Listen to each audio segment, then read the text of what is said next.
तो hi friend, this is host ji. आज हम आए हैं कहाँ? हम आए हैं लोटस महल प्लस एलिफेंट टेबल्स पे। ठीक है, अब आपको एक चीज़ ध्यान देनी है कि ये वीडियो होने वाला है दो सेक्शन में। पहला सेक्शन होगा लोटस महल के बारे में, दूसरा होगा एलिफेंट्स टेबल के बारे में। तो सबसे पहले सबसे इम्पोर्टेंट बात, आप जब आते हो तो एलिफेंट्स टेबल और लोटस महल के लिए आपको टिकट लगता है। टिकट होता है 40 रुपये का, उसमें 2-3 एंट्री है। एलिफेंट टेबल इंक्लूडेड है, म्यूज़ियम इंक्लूडेड है और लोटस महल इंक्लूडेड है। तो हम दो पार्ट में डिवाइड करेंगे इसको, मेनली दो पार्ट में, एलिफेंट्स टेबल में और लोटस महल में। और फिर लोटस महल में भी थोड़े सब सेक्शंस हैं, तो वीडियो काफ़ी ज़्यादा लंबा हो जाएगा, आप एंड तक देखिए। उससे पहले मैं आपको एक शॉर्ट व्यू दिखा दूंगा। पूरा जो आर्किटेक्चर है यहाँ का, लोटस महल और एलिफेंट्स टेबल का, वो कुछ 2-3 मिनट का है। आप वो देख लोगे तो आपको पूरा व्यू मिल जाएगा, वो एक आपको देखना है। और मैं इस वीडियो में सेक्शन वाइज आपको एक्सप्लेन करूँगा और मैं गारंटी देता हूँ ये वीडियो देखने के बाद आपको किसी गाइड की ज़रूरत नहीं पड़ेगी यहाँ पे लाने के लिए, और आप सब खुद एक्सप्लोर कर सकते हो। तो बिना टाइम वेस्ट किए बिना चलो चलते हैं, मैं आपको सेक्शंस में सब एक्सप्लेन करता हूँ।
सबसे पहले जैसे ही आप गेट में एंट्री करोगे, आपके लेफ्ट हैंड साइड पे आपको मिलेगा क्वींस लॉकर।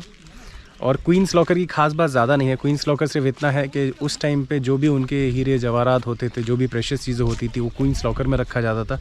अब आप आओगे और लेफ़्ट की तरफ जाओगे, जैसे मैं दिखा देता हूँ, ये रास्ता है और ये गेट है। तो गेट से पहला जो लेफ़्ट है, और यहाँ पर जो आर्किटेक्चर आपको दिख रहा है, जो आपने शॉर्ट क्लिप में देखा होगा, मैं वीडियो ज़्यादा बड़ा नहीं करना चाहता इसलिए ज़्यादा नहीं दिखाऊंगा आपको, अभी शॉर्ट क्लिप में देख लेना, आपने देखा होगा। तो ये क्वींस लॉकर है जो अभी गवर्नमेंट म्यूज़ियम बन चुका है। तो ये हो गया क्वींस लॉकर के बारे में। अब मैं आपको दूसरे सेक्शन पर लेके चलता हूँ, चलो। अब चलते हैं लोटस महल के सेक्शन 2 में, जो मैं आपको दिखाऊंगा और जिसके बारे में इन्फॉर्मेशन दूंगा। जैसे आप सामने देखोगे एक पिलर जैसा कुछ तो है, ये है क्वींस पैलेस का वॉच टावर। क्वींस पैलेस के बारे में एक बात आपको ध्यान देनी है कि जब यहाँ क्वींस पैलेस हुआ करता था तो यहाँ पे सिर्फ फीमेल गार्ड्स होते थे, और मतलब ऐसे गार्ड्स होते थे जो मेल भी नहीं थे, फीमेल भी नहीं थे। तो वो इस जगह को गार्ड करते थे, मेल गार्ड्स नहीं होते थे। अब जब आप क्वींस पैलेस या लोटस महल में आओगे तो क्वींस पैलेस में सबसे पहले आपको लेफ़्ट में ये पिलर दिखेंगे या वॉच टावर्स दिखेंगे। ऐसे 3 वॉच टावर्स है, एक यहाँ पे है, एक सामने है, एक उस तरफ है। तो जब आप एक्सप्लोर करोगे आपको दिख जाएंगे। दूसरा, आपको वॉच टावर, पहले वॉच टावर के सामने जो लेफ़्ट में दिखेगा वो बेसमेंट ऑफ क्वींस पैलेस दिखेगा। तो ये एक्चुअली ऐसा स्ट्रक्चर था जो ठंड के टाइम में यूज़ होता था और इसके बेसमेंट को गर्म किया जाता था ताकि पूरा महल गर्म रह सके और क्वीन यहाँ पे आराम करती थी। अभी तो सिर्फ बेसमेंट बचा है, बाकी सब तबाह हो गया है। उसके बाद में जब आप राइट साइड में देखोगे तो आपको कुछ ऐसा दिखेगा, रिवर जैसा या कुछ ऐसा वेल जैसा दिखेगा। इसको जल महल जैसा कुछ तो था और इसमें कैसे जब गर्मियाँ होती थी तो ये जगह ठंडी रहती थी, तो क्वीन जो थी वो यहाँ आके आराम करती थी। ऐसा ही एक और आर्किटेक्चर है जो लोटस महल है। एक्चुअली लोटस महल जो है वो नेचुरली एयर कंडीशनड महल है। अब वो हम एक्सप्लेन करेंगे या देखेंगे कैसे होता है, तो हम पहले उसके पास जाते हैं और फिर मैं आपको एक्सप्लेन करता हूँ। चलो, अब इस वीडियो का सबसे इम्पॉर्टेंट पार्ट लोटस महल। पहला पॉइंट, इसको लोटस महल क्यों बोलते हैं, दूसरा इसको एयर कंडीशनड महल क्यों बोलते हैं वो मैं एक्सप्लेन करूंगा। पहले हम आते हैं इसके आर्किटेक्चर पे। पहले इसको लोटस महल क्यों बोलते हैं। लोटस महल इसको इसलिए बोलते हैं क्योंकि इसका जो आर्किटेक्चर है, अगर आप लोटस को उल्टा कर दोगे और फिर इसका आर्किटेक्चर और लोटस का आर्किटेक्चर देखोगे तो सेम दिखेगा। तो पहला इसको लोटस महल इसलिए बोलते हैं और इसको एसी महल भी बोलते हैं, वो इसलिए क्योंकि इसमें नेचुरल मतलब इसका आर्किटेक्चर ऐसा है कि ये जो है ना नेचुरली एयर कंडीशनड है। अब वो मैं एक्सप्लेन करता हूँ कैसे क्यों, लेकिन उससे पहले मैं आपको एक बहुत खूबसूरत चीज़ बताना चाहता हूँ हम्पी के बारे में। हम्पी के जो आर्किटेक्चर है उसमें कोई हिंदू, कोई मुस्लिम या जैन आर्किटेक्चर नहीं है। It's a mix of all the architectures. Hampi के टाइम पे या उस टाइम पे ऐसा किया जाता था कि जो भी आर्टिस्ट होते थे, भले वो कोई भी कास्ट के हो, कोई भी रिलीजन के हों, उनको यहाँ लाया जाता था और उनको अच्छा पे किया जाता था और उनसे कहा जाता था कि बनाओ भाई, जो बनाना बनाओ। तो ऐसा ही अब ये जो लोटस महल है, इसकी ख़ास बात अगर तुम देखोगे तो इसका जो बेसमेंट है वो इस्लामिक बेसमेंट है। इसका जो सेंट्रल पार्ट है वो अगर देखोगे तो वो हिंदुज़म को रिप्रेजेंट करता है, लेकिन इसका जो टॉप का जो पोर्शन है वो देखोगे तो वो जैन आर्किटेक्चर रिजेंबल करता है। तो ये खास बात है लोटस टेम्पल की, लोटस महल की, टेम्पल की नहीं। लोटस महल तो दिल्ली में आ गया भाई, कभी कभी हम भी फसल जाते हैं, माफ़ी चाहते हैं उसके लिए। तो अभी इसमें नेचुरल एयर कंडीशन कैसा था, या मतलब उस टाइम पे एयर कंडीशन कैसा होता था, तो उसका फंडा मैं अभी आपको समझाता हूँ। तो देखो, जैसे ये जो लोटस महल है और उसके बाजू में अगर आप देखोगे साइड में वहाँ पे, तो वहाँ पे एक वेल है। तो इसके जितने भी पिलर्स हैं, इसमें कुछ 21 पिलर्स हैं, 21 या 24 पिलर्स हैं, मुझे एग्जैक्ट फिगर नहीं पता। ये सब जो पिलर्स हैं ये सब थोते हैं, इनमें कुछ नहीं है, ये खाली पिलर्स हैं और इनमें पाइप्स लगे हुए हैं और अंदर मड है, मड से भरा हुआ है। तो क्या करते थे वो, और इसके नीचे जो है, इसके नीचे 6 फीट का पानी का टैंक है। तो पानी की मदद से ये इस पूरे आर्किटेक्चर को ठंडा रखा जाता था। और मैं आपको बताता हूँ कैसे।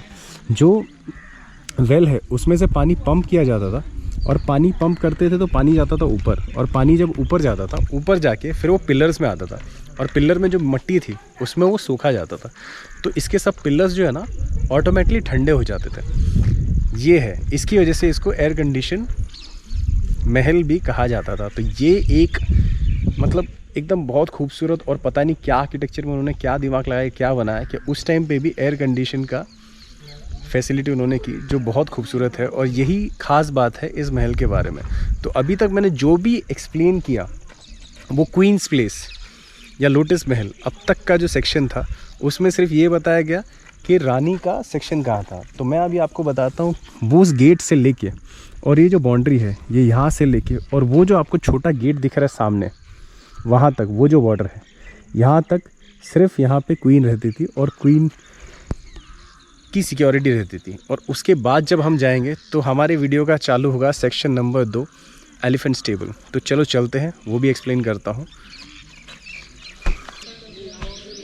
एक और इम्पॉर्टेंट चीज़ जो मैं लोटस महल के बारे में बताना भूल गया कि इसमें जब पानी, आप बोल रहे हो कि पानी जाता था, जब पानी ओवरफ्लो होता था तो यहाँ पे 2-2 इंच के पाइप्स हैं। जैसे आप देखें वहाँ एक पाइप है, वहाँ एक पाइप है।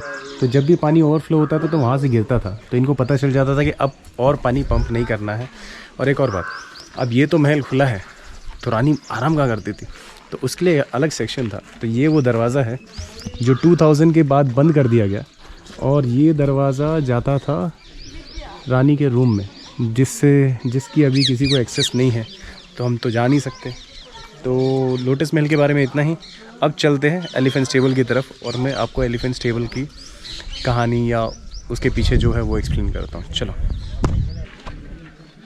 तो अब आ गए हैं हम एलिफेंट स्टेबल की तरफ। अब कुछ इंपॉर्टेंट बातें एलिफेंट स्टेबल के बारे में। अगर आप एलिफेंट स्टेबल में देखोगे तो यहाँ पे हैं 11 दरवाजे, और इन दरवाज़ों का मतलब ये है कि यहाँ पे हाथियों को रखा जाता था। कुछ स्पेशल हाथी होते थे राजा महाराजाओं के, जो पूजा पाठ के टाइम काम आते थे या जिन पे राजा बैठ के जाता था। ये सिर्फ वही 11 हाथी होते थे। वैसे तो राजा की सेना में 25,000 हाथी थे, लेकिन 25,000 अलग थे और 11 अलग थे। ये 11 उन 25,000 में नहीं जा सकते थे, और वो 25,000 में से 11 यहाँ नहीं आ सकते थे। और इन हाथियों का जो इस्तेमाल होता था वो पूजा पाठ में के टाइम पे होता था, या उनकी कोई बहुत बड़ा ओकेशन हो गया तब होता था। लेकिन अगर आप आर्किटेक्चर देखोगे तो आर्किटेक्चर वाकई बहुत खूबसूरत है, देखने लायक है, और देख के ऐसा लगता है कि यार क्या था, कैसे बनाया होगा और क्या क्या किया होगा। ये हो गया एलिफेंट स्टेबल। एलिफेंट स्टेबल के बारे में इतना ही सिग्निफिकेंस है और इतनी ही हिस्ट्री मुझे पता है। मैं वीडियो ज़्यादा बड़ा नहीं करना चाहता, कुछ रखना चाहता हूँ, कमी रखना चाहता हूँ, ताकि आप आके देखो और आप भी मुझे बता सको कि अरे यार तूने वो छोड़ दिया। कुछ छूट जाए तो आप कमेंट सेक्शन में डाल सकते हो, ऐसा कोई बात नहीं है। ये हो गया। ये सेक्शन के बाद में एक और सेक्शन है जो एलिफेंट स्टेबल के सेक्शन में आता है, वो मैं अभी आपको बताता हूँ। और वो होने के बाद में शायद से हमारा वीडियो पूरा हो जाएगा। तो वीडियो इससे ज़्यादा लंबा नहीं करेंगे हम, नहीं तो हम भी बोर हो जाएंगे, आप भी बोर हो जाओगे। चलो अब इस वीडियो का आखिरी सेक्शन जो है मेरे पीछे गार्ड्स हाउस, ये भी मैं आपको वीडियो के शॉर्ट में दिखा चुका हूँ। गार्ड्स हाउस का सिर्फ एक ही इम्पोर्टेंस था कि जो हाथी होते थे और उनके जो चालक होते थे वो गार्ड्स हाउस में रहते थे। तो जितनी लाविश लाइफस्टाइल इन हाथियों की थी, उतनी ही अच्छे से इन गार्ड्स को भी रखा जाता था। तो गार्ड्स हाउस में मैं गया हूँ, मैंने वीडियो भी निकाला है और मैंने वो वीडियो के स्टार्टिंग में भी दिखाया है। तो अभी वहाँ पे एक्चुअली में काफ़ी पुरानी मूर्तियाँ और काफ़ी पुराने ऐसे आर्किटेक्चर रख दिए गए हैं, तो वो एक म्यूज़ियम जैसा लगता है। बाकी आज के वीडियो में इतना ही। अगर कुछ ऐसी चीज़ हो जो मैंने गलत बोल दी हो उसकी माफ़ी चाहता हूँ। अगर कुछ ऐसी चीज़ हो जो मेरे से मिस हो गई हो वो आप कमेंट सेक्शन में बता सकते हैं।